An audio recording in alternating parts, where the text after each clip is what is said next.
Nosotros nos vamos a presentar sintéticamente. El movimiento Elder Cámara fue un movimiento que nació de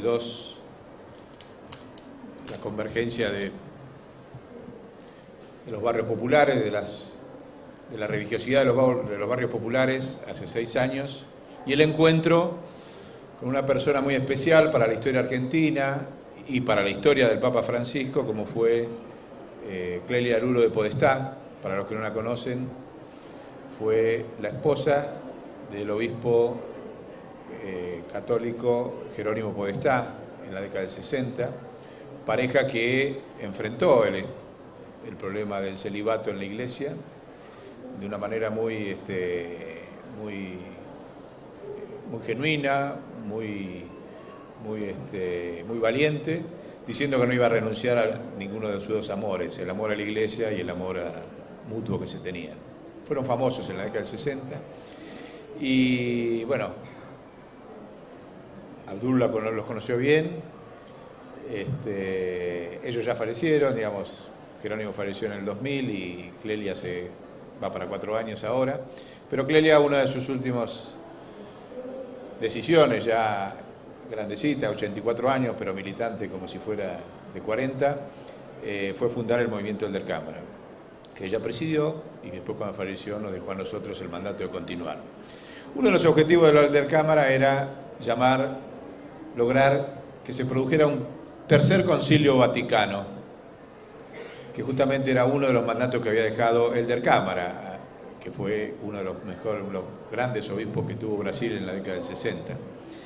El Tercer Concilio Vaticano era un concilio que tendría que tener, y sigue teniendo nuestra lucha en ese sentido, la virtud de ser abierto, no ser un concilio solo de la religión cristiana como han sido todos los concilios en 21 siglos de la Iglesia Católica. El planteo es que los problemas de la humanidad requieren hoy la convergencia de lo que decía Karim, de todos los espíritus religiosos en algún ámbito de debate que supere la estructura de poder que tienen los imperios, que también describía Karim. Desde ese sentido fue que Clelia y los que fundamos el movimiento imaginamos que un concilio Vaticano III, abierto a la participación de todos los religiosos y no religiosos, pero hombres de bien, podía ser un aporte importante para los pueblos.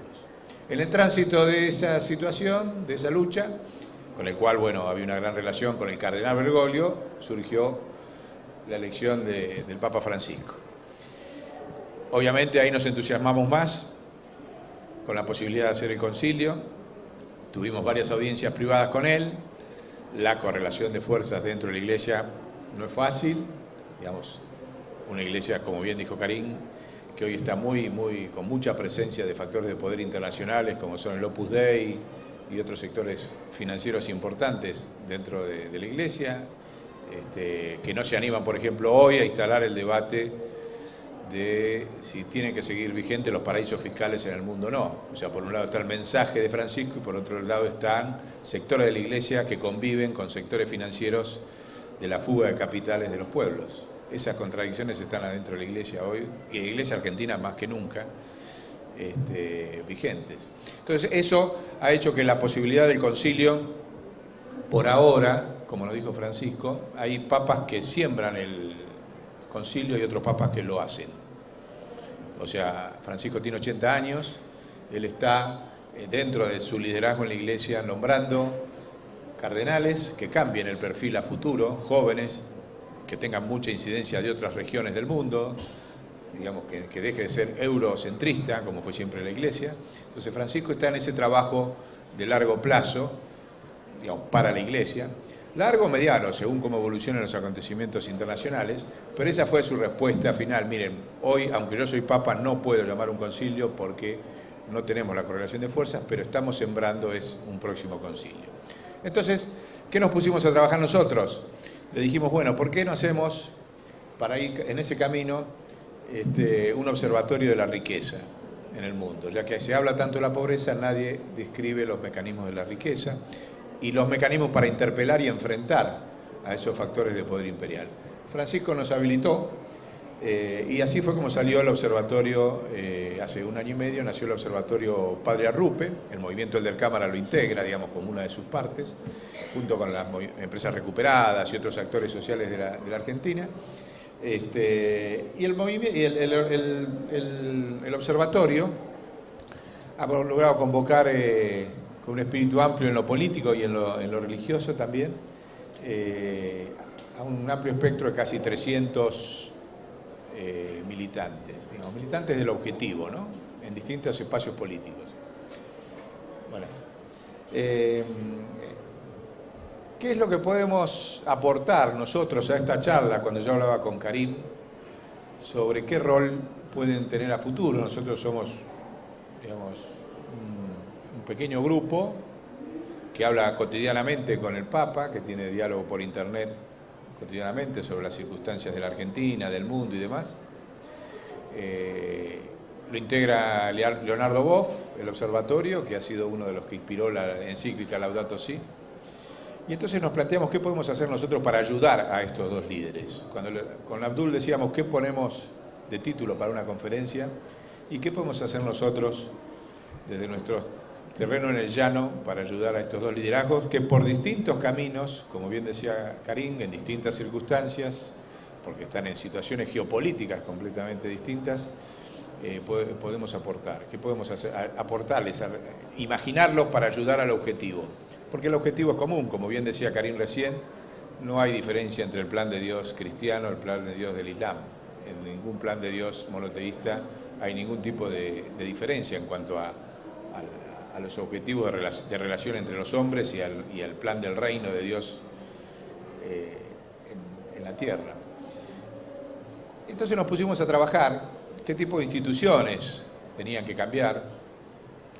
¿Y qué encontramos ahí? Y es lo que le estamos proponiendo a Francisco y queremos proponerle formalmente a el Ayatollah Khamenei como líder del Islam, pero también queremos llegar a los otros sectores del Islam, porque es un problema de toda la religiosidad en todos los ámbitos del mundo el que vamos a plantear. Nosotros creemos que hay que hacer una profunda reorganización de las Naciones Unidas. Digamos, las condiciones materiales en el mundo para la implementación del reino de Dios están todas. Nunca, como ahora, ha habido la abundancia y las posibilidades gracias al desarrollo tecnológico, al nivel de alfabetización de la sociedad, al nivel de voluntad de paz y de justicia como tiene hoy la humanidad. Solo los imperios provocan la violencia, los pueblos no. En otras épocas la violencia era un bien social, hoy no es un bien social, la violencia del lado de los pueblos no tiene, digamos, la empatía que llegó a tener por ahí hasta hace varias décadas atrás. Entonces, eso crea condiciones materiales que limitan también las posibilidades de los imperios de hacer barbaridades como que siguen haciéndolas, pero en dimensiones mucho más pequeñas. En el fondo están impotentes, son manifestaciones de imperios obsoletos y que no tienen, sobre todo, ninguna posibilidad de legitimidad política, no tienen liderazgos, lo estamos viendo, o sea, ya no tienen los líderes, no pueden esgrimir líderes como los que fueron un Churchill, un Kennedy, no tienen más, o sea, son todos líderes fugaces, mediáticos, sin proyección, porque no tienen ningún tipo de preparación intelectual ni espiritual para enfrentar el momento que vive la humanidad. Nosotros creemos que inevitablemente ese vacío de la política internacional lo van a llenar, como decía Karim recién, los líderes espirituales y religiosos. Cada vez más, Francisco, el Ayatollah y otros líderes van a ir tomando en sus manos los problemas de la humanidad, porque los líderes políticos y los sistemas imperiales ya no pueden resolverlos. Es un desafío tremendo que tienen, especialmente el catolicismo y el islam, porque son las dos religiones que están en todos los países del mundo. No hay ningún país en donde no estén esas dos creencias, en donde no haya una estructura horizontal de diálogo, cosa muy importante porque los imperios manejan una estructura vertical de diálogo. Y nosotros necesitamos desarrollar una estructura horizontal que es la virtud que tienen las religiones, con sus diócesis, con sus organizaciones, con sus estructuras religiosas y demás. Entonces, ese es otro gran poder que nosotros tratamos de que se desarrolle la estructura de diálogo horizontal entre la religión, adentro de la religión y entre las religiones. Pero no simplemente un diálogo interreligioso anecdótico como suele hacerse, sino de denuncia del poder central, de denuncia del poder imperial. ¿Y qué es lo que nosotros vemos ahí que pueden hacer y pueden convocar? Y nos vamos a dirigir directamente como movimiento y como observatorio al Ayatollah con un escrito que estamos terminando, que es el mismo que le vamos a mandar a Francisco y al cual nos gustaría poder hablarlo en persona con todos los líderes, desde luego con el Ayatollah y con todos los líderes de Irán. Es lo siguiente: la clave para derrotar a los imperios que falta es terminar con la estigmatización. La estigmatización es el gran instrumento de los medios de comunicación, y atrás de la estigmatización de los medios de comunicación va la estigmatización militar, la estigmatización financiera y la estigmatización judicial. Esos mecanismos, que son el instrumento central con el cual los imperios están golpeando en las distintas zonas, como decía Abdul, en Medio Oriente con la guerra dura, la guerra militar con sangre, se desarrolla igual, se ha desarrollado, lo hemos visto en los últimos 2 años en nuestro continente, en Latinoamérica, con la estigmatización, el uso de la justicia estigmatizando, el uso de los medios de comunicación para derrocar gobiernos populares o crear climas o manejar la opinión pública desde la estigmatización. Lo mismo ha pasado en Asia, con Corea, en un proceso muy similar, donde han destituido a presidentes que ellos han decidido que tienen gobiernos que tienen que empezar a ir para atrás. Entonces, el tema de la estigmatización nos parece que tiene que ser el gran punto de diálogo. ¿Cuáles son los caminos para terminar con ese instrumento? Porque se estigmatiza desde las religiones, ustedes lo ven, justamente el Islam en la Argentina está estigmatizado en forma planificada por los servicios de inteligencia a través de los atentados que ellos mismos hicieron. Sabemos que el atentado de la Embajada, de la AMIA y ahora de Nisman han sido acciones de los servicios de inteligencia internacionales adjudicados al Islam en la Argentina con una extorsión sobre el sistema judicial y un manejo falso de las pericias. Nosotros tenemos en nuestro observatorio al doctor Zaffaroni, miembro de la Corte, y él nos ha certificado que todo el proceso de los dos procesos estigmatizadores, no voy a decir judiciales, sobre el atentado de la Embajada a Israel y la AMIA, no soportan la menor comprobación de si se cumplió el Código Procesal Penal argentino.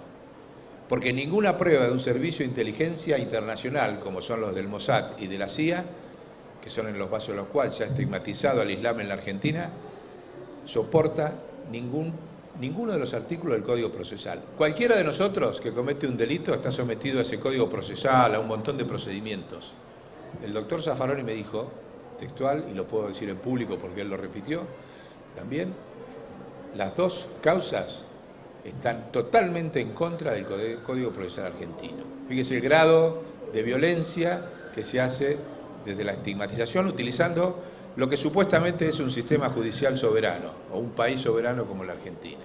Entonces, los argentinos tenemos muchos derechos, tenemos muchos factores, mucha autoridad moral para salir a plantearle al mundo el fin de la estigmatización, porque hemos sido y somos y seguimos siendo, Nisman no es territorio de guerra. La guerra del Medio Oriente se ha producido en la Argentina también. Francisco habla de la guerra, dice guerra por etapas permanentemente. Ningún político ha asumido lo que significa que Francisco hable de que estamos en una tercera guerra mundial por etapas. La Argentina fue, es y va a seguir siendo territorio de guerra por un montón de factores. Entre otros, porque tiene una colectividad. En la capital federal, que es el corazón del pensamiento ideológico del país, una comunidad judía muy grande y una comunidad islámica menor, pero que han usado estos hechos de conflicto en el Medio Oriente trasladado acá, como todos lo saben. Entonces, tenemos derecho a hablar sobre la guerra en el Medio Oriente porque somos territorio de guerra. Que los políticos no lo asuman no nos interesa, pero Francisco lo asumió.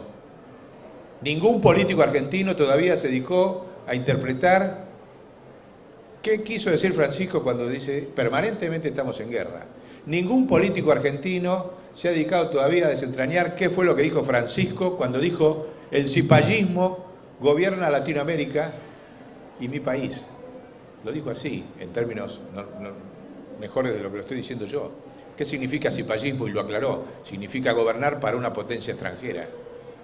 Entonces se ha producido una denuncia coherente con el tipo de guerra blanda que estamos sufriendo nosotros en el continente latinoamericano por Francisco, y ninguna fuerza política lo ha asumido.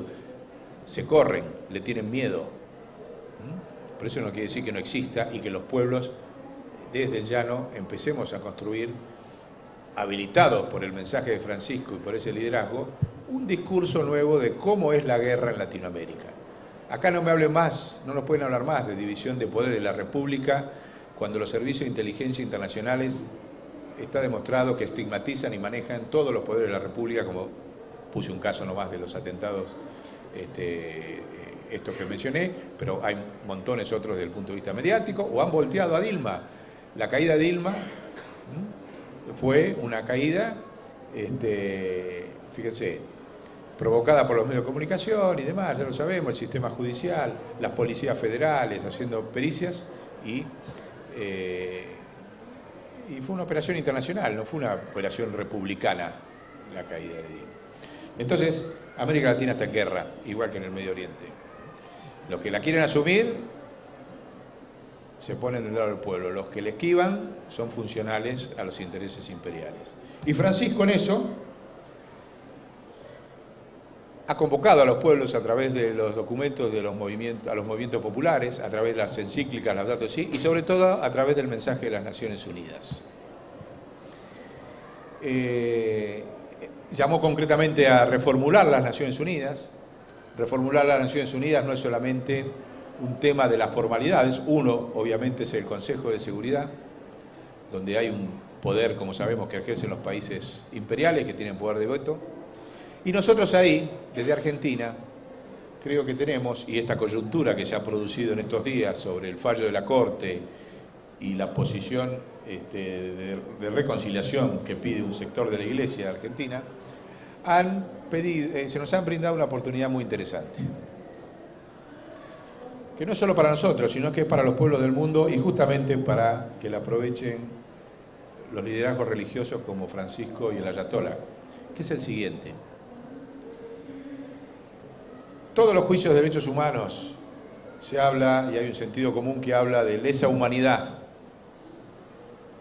La única sentencia que salió por genocidio, que no es lo mismo en términos jurídicos, genocidio que lesa humanidad, y no es lo mismo en términos políticos, fue la de un señor que pidió la recaracterización de su juicio. ¿Saben quién era? El compañero Julio López, el desaparecido. Dijo, yo no quiero que me sancionen, que me den la razón por lesa humanidad, pido que me la den por genocidio, y a los 15 días se había desaparecido. ¿Saben por qué? Y por suerte los jueces no arrugaron, y a pesar de la desaparición de López sancionaron por genocidio, y la Corte terminó ratificando. Y ese fallo, así, que no está transformado en lo que yo ahora voy a decir, y nosotros ahora vamos a salir a militar, ese fallo es el primero en la historia de la civilización humana en que el delito de genocidio se sanciona en un tribunal nacional de un país. Porque la Convención Nacional de Genocidio nació en el año 48, la Convención Internacional de Genocidio nació en el año 48, y la tienen cooptada el Consejo de Seguridad. El Consejo de Seguridad es el único que hasta el fallo de López había tipificado, había constituido tribunales de genocidio en los lugares que a los imperios le convienen, porque eran tribunales internacionales, Ruanda, Uganda y demás. Pero nunca podía un país soberanamente tipificar el delito del genocidio. ¿Saben por qué? Porque el delito de genocidio es mucho más políticamente que el delito de lesa humanidad. El delito, estoy hablando de una convención internacional, que los invito a todos a leerla, porque son 3 carillas, que después ahora están ratificados en el artículo 6 del Estatuto de la Corte Penal de Roma, que Estados Unidos no adhiere. O sea, tenemos Convención Internacional y Estatuto 6 de la Corte Internacional de Roma. Esa convención, ¿cuál es la diferencia? Que dice que es delito destruir grupos nacionales, grupos religiosos, grupos étnicos de un país. Es delito. Es completamente distinto a sancionar a un militar torturador y genocida que sancionó a una persona. Es un delito personal el de la lesa humanidad. ¿Sí? El delito de genocidio es un delito colectivo y político dentro de un país. El delito de genocidio hoy tendría que estar siendo juzgado en Palestina, siendo juzgado en Libia, en tribunales nacionales, que las fuerzas sociales de esos países y las fuerzas religiosas de esos países tendrían que estar impulsando, siguiendo el ejemplo ya no solo de la Argentina, que fue el primero con el juicio de López, sino que después otro vecino nuestro dio un paso más profundo todavía.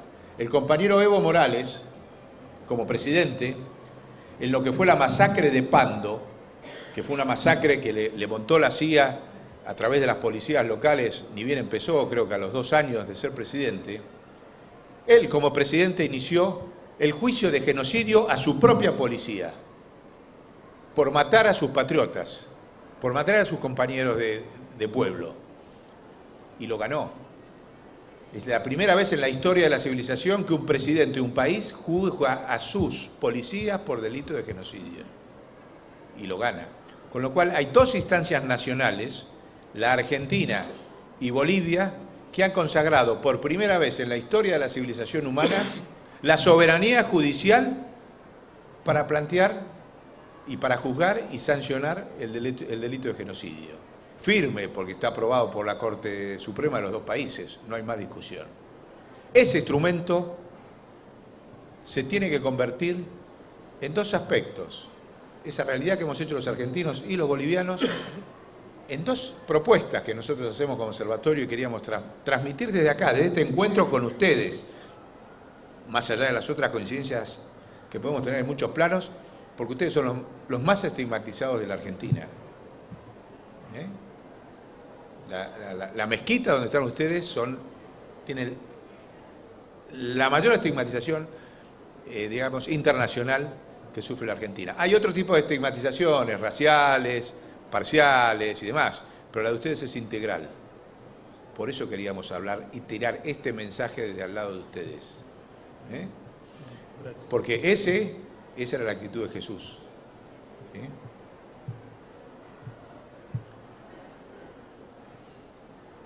Gracias. Muchas gracias.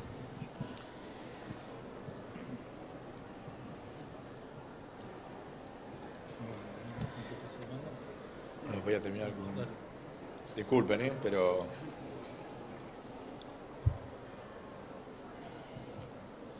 Voy a terminar en ¿a dónde podemos ir juntos? ¿A dónde tiene que ir juntos Francisco y el Ayatolá con este tema? A pedir a las Naciones Unidas que actualice la Convención Internacional de Genocidio. Ese es un terreno concreto, inmediato, que tiene que ser un clamor de todos los pueblos y todos los estigmatizados. Que la Convención Internacional de Genocidio deje de ser un coto de caza del Consejo de Seguridad y de los países imperiales con su poder de veto, y pasen a tener todos los pueblos capacidad institucional, el Instituto de la Soberanía en sus países para que sus pueblos se puedan defender en su nación. Ese es el camino concreto, viable. Los imperios no tienen forma de decir que no. Es un camino de paz, porque si el delito de genocidio deja de ser una abstracción manejada por los imperios y pasa a estar encarnado en la defensa popular, la discusión adentro de nuestras naciones va a ser completamente distinta. Porque vamos a poder denunciar lo que hoy no podemos denunciar. Pero una cosa es como lo hemos hecho nosotros los argentinos desde nuestro genocidio, o como lo hizo Evo para defender su gobierno de las acciones internacionales, y otra cosa es que los pueblos del mundo converjan en una actualización. Es una convención que se ha escrito hace 70 años.